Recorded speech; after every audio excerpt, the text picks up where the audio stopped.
गति 100 शब्द प्रति मिनट। डिक्टेशन शुरू होने में समय शेष है 5 second.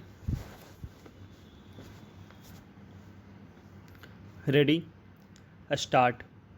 Prevention of money laundering act PMLA के सख्त प्रावधानों और इनके तहत ईडी को मनी लॉन्ड्रिंग से जुड़े मामलों में मिले अधिकारों पर आया सुप्रीम कोर्ट का फैसला दूरगामी प्रभाव वाला है।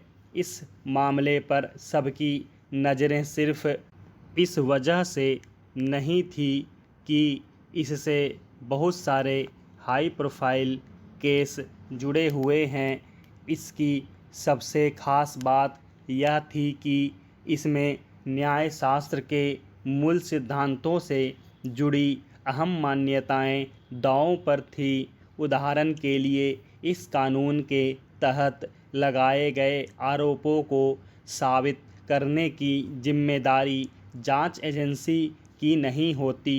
आरोपी को ही यह साबित करना होता है कि वह बेकसूर है। दूसरे शब्दों में, जब तक अपराध साबित न हो जाए तब तक आरोपी को बेकसूर मानने वाली थियरी यहाँ बिल्कुल पलट जाती है। सवाल था कि क्या यह उचित माना जा सकता है। सुप्रीम कोर्ट ने अपने फैसले में कहा कि अपराधी साबित होने से पहले तक बेकसूर माना जाना बेशक हर आरोपी का मानवाधिकार है, लेकिन संसद द्वारा बनाए गए कानून के जरिए कुछ खास मामलों में इसे निरस्त किया जा सकता है।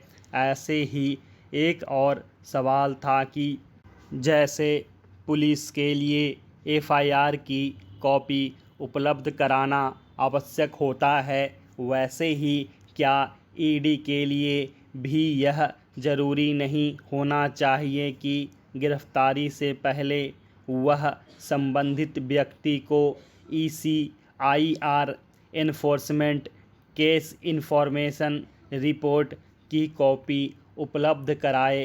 कोर्ट ने साफ किया कि ECIR की तुलना FIR से नहीं की जा सकती।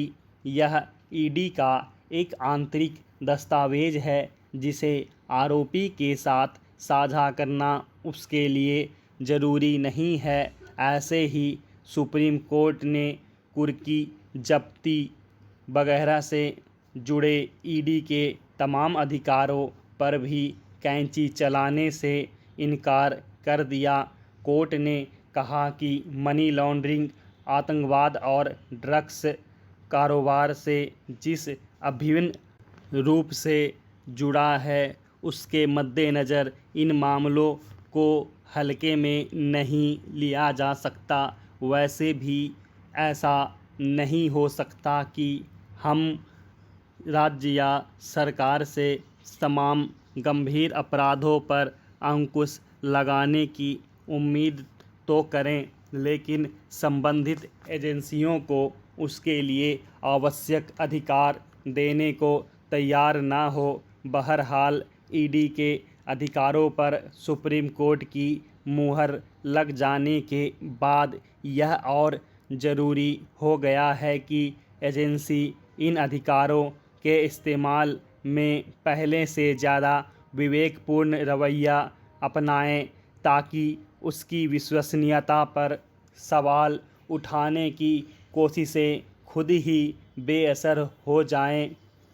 बीजेपी के बरक्स कांग्रेस खुद को लोकतांत्रिक मिजाज वाली पार्टी बताती नहीं थकती। नरेंद्र मोदी की अगुवाई वाली बीजेपी पर तो कांग्रेस व्यक्तिवादी होने का आरोप भी लगाती रहती है, लेकिन क्या खुद कांग्रेस व्यक्तिवाद के आरोप से अछूती रह सकती है।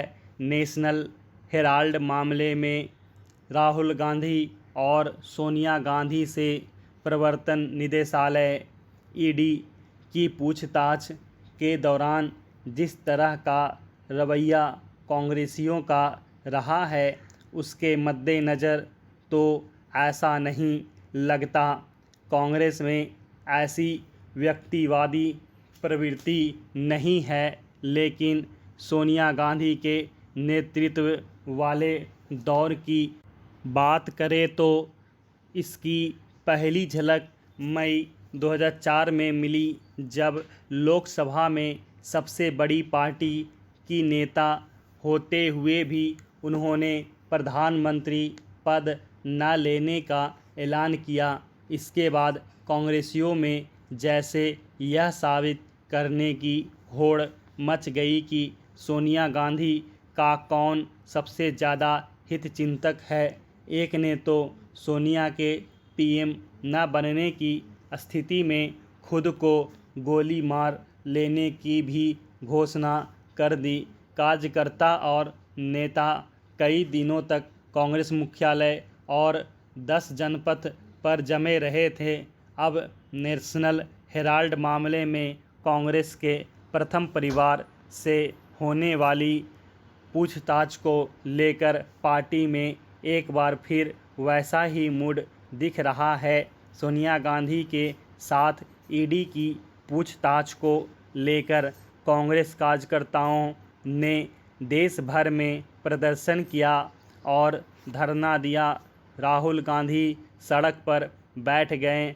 इसे कुछ उसी अंदाज में प्रस्तुत किया गया जैसे जनता पार्टी की सरकार के दौरान इंदिरा गांधी ने अपनी गिरफ्तारी के विरोध में धरना दिया था।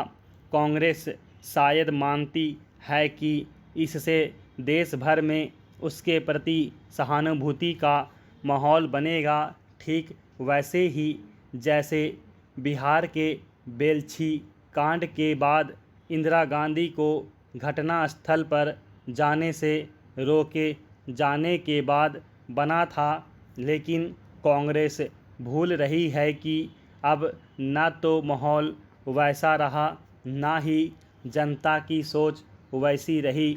सोशल मीडिया समेत सूचना के अलग अलग साधनों के इस दौर में अब लोग किसी खास राजनीतिक दल के दावे के आधार पर राय नहीं बनाते।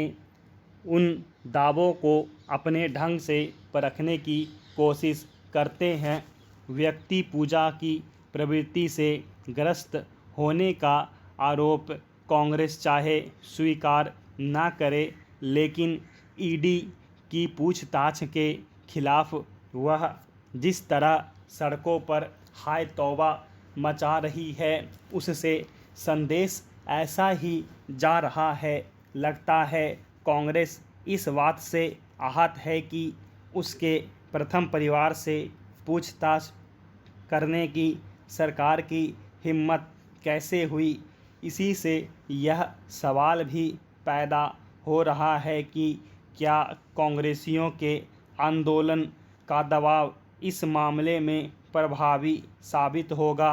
बीजेपी और सरकार स्वाभाविक ही दावा कर रही है कि ऐसे दबाव का केस पर या जांच एजेंसी पर न तो कोई असर होगा और न होना चाहिए। वैसे अपने नेताओं से पूछताछ को प्रतिष्ठा का प्रश्न बनाकर पार्टी मामले को एक हद तक बीजेपी बनाम कांग्रेस बनाने में सफल जरूर हुई है, लेकिन इसका एक नुकसान यह हुआ है कि राजनीतिक पहलुओं के आगे केस से जुड़े तथ्य गौण पड़ गए हैं।